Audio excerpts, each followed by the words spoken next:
안녕하세요. 오늘도 말씀 정주행 시리즈에 오신 분들 주님의 이름으로 환영합니다.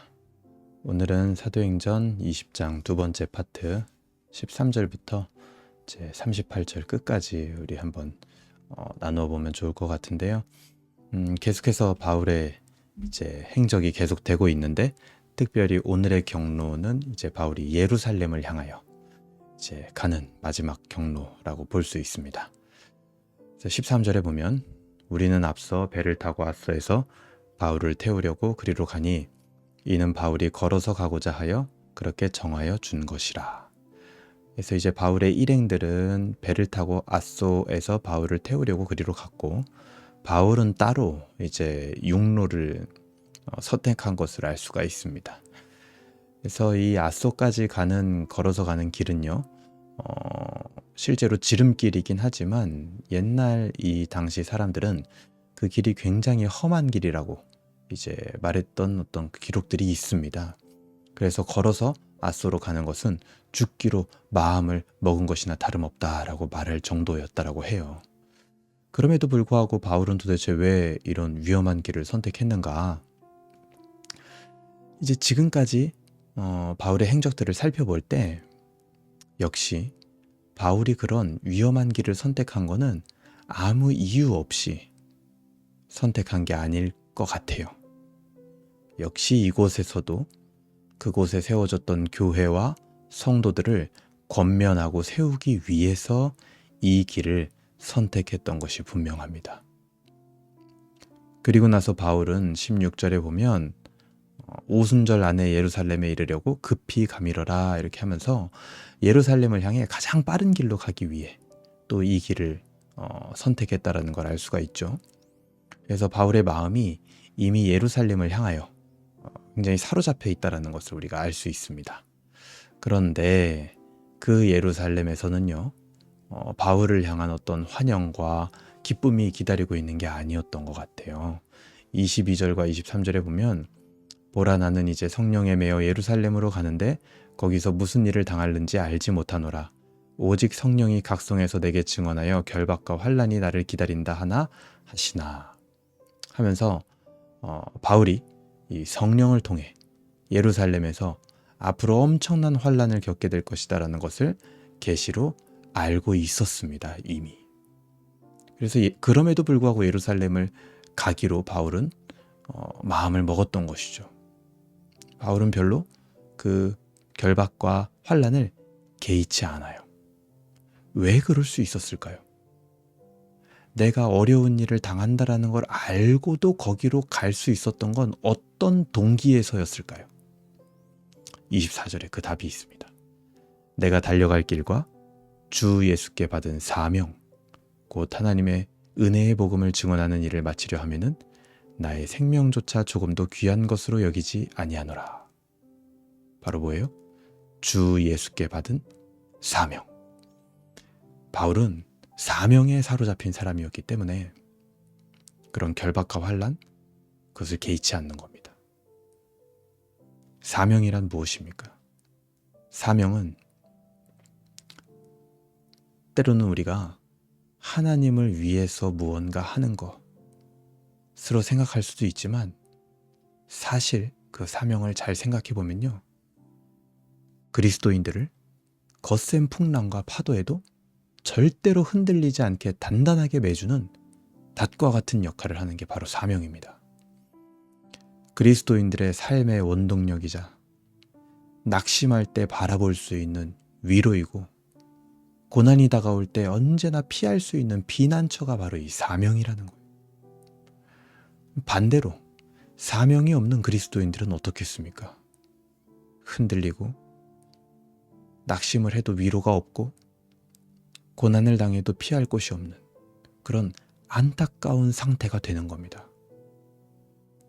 사명이 없다고 구원이 없는 거 아닙니다. 사명이 없다고 은혜가 없는 거 아닙니다. 근데 하지만 사명이 없으면 흔들릴 수 있습니다. 그것은 분명해요. 바울은 그 사명을 따라 지금까지 사역했고, 앞으로도 예루살렘을 향한 그 한 걸음 한 걸음도 사명을 따른 걸음이 될 겁니다.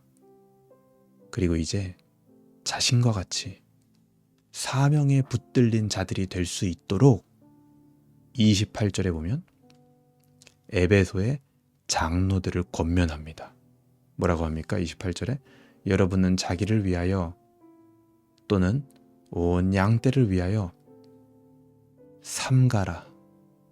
성령이 그들 가운데 여러분을 감독자로 삼고 하나님이 자기 피로 사신 교회를 보살피게 하셨느니라. 사명에 붙들린 사람의 첫 번째 덕목이 뭡니까? 자기를 위하여 온 양떼를 위하여 삼가야 된다는 거예요. 절제할 수 있어야 됩니다. 오래 참을 수 있어야 돼요. 왜요? 감독이 돼야 되니까요. 기다릴 수 있어야 되는 거예요. 내 성질대로, 내 성품대로, 내 화대로, 내 분노대로, 내 감정대로 하지 않습니다. 그렇게 요동치며 살지 않는다라는 거예요. 사명의 닻을 내린 사람은요. 복음을 향하여, 교회와 성도들을 향하여 바울이 지금까지 가졌던 태도들은 사명으로 모두 설명이 됩니다. 그가 그렇게 할 수 있었던 이유. 여기 지금 마지막 고별설교에서도 바울이 자신이 어떻게 했는지 다 설명을 합니다. 이렇게 할 수 있었던 이유는, 그런 마음으로 사역할 수 있었던 이유는 전부 그의 마음을 가득 채운 사명 때문이었어요. 그리스도인으로 우리 믿음을 증명하는 행위가 온전하게 나타나기 위해서는 성령께서 임하셔야만 가능한 일이었습니다. 결국 그 성령께서 임하셔서 우리가 이것저것 행할 수 있는 능력을 각자 따로 주시는 것이 아니라 우리 마음에 강력한 사명을 심어주시는 거 아닐까요? 그래서 그 사명으로부터 뿜어져 나오는 능력과 에너지로 사역을 하게 되는 거 아닐까요? 그리고 이제 그 사명감으로 맡겨진 일들을 해내게 되는 겁니다. 성령은 우리에게 사명감을 주십니다. 성령 충만은 성인 군자가 되는 것이 아니라 사명감으로 우리 자신이 충만해지는 겁니다. 그래서 그 사명을 향하여 인내와 온유와 절제와 양선과 자비와 오래 참는 성령의 열매가 나타나는 거예요. 사명을 향하여. 그리고 이제 그 사명에 붙들린 사람은 어느 지점까지 보게 됩니까? 사도 바울처럼 자기 개인의 사명뿐만이 아니라 이제는 에베소 교회를 함께 섬기는 그 장로들의 사명까지도 보여지는 거예요. 그래서 그 사명과 사명이 만나서 공동체의 사명을 이루는 그 아름다운 모습까지도 지도하고 볼 수 있게 되는 특권이 바울에게는 주어지는 겁니다. 여러분 어떻습니까? 오늘 묵상하고 있는 여러분들을 사로잡고 있는 사명은 무엇입니까?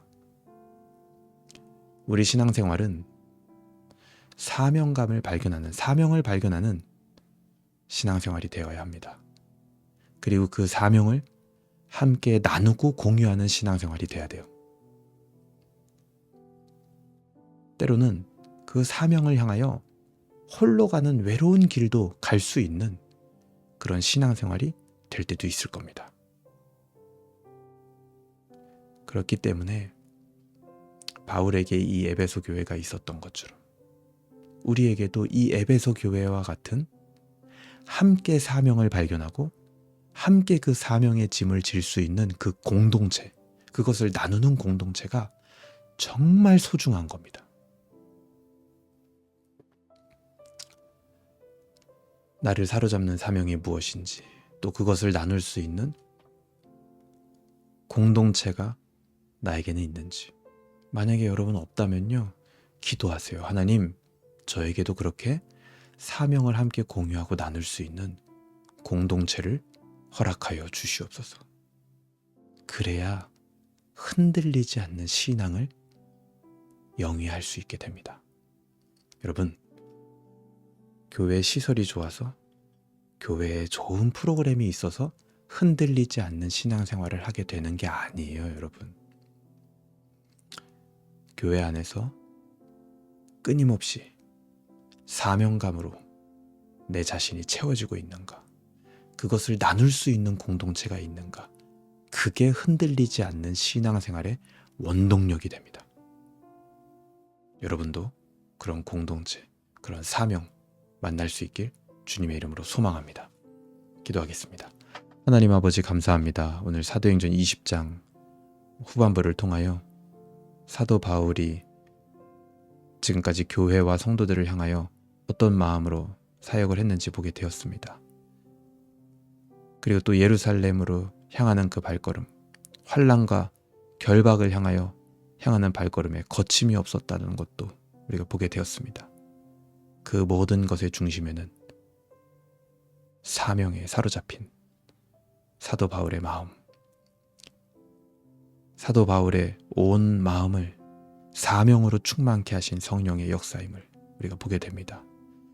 우리도 그렇게 사명으로 말미암아 흔들리지 않는 신앙생활 만나게 하여 주시고 또 그것을 함께 나눌 수 있는 거룩하고 귀한 공동체를 허락하여 주시옵소서. 감사드리며 예수님의 이름으로 기도합니다. 아멘. 네, 오늘도 같이 묵상할 수 있어서 너무나 감사했고요. 오늘 하루도 하나님께 영광 돌려드리며 사명감을 다시 한번 점검하는 하루 되시길 바랍니다.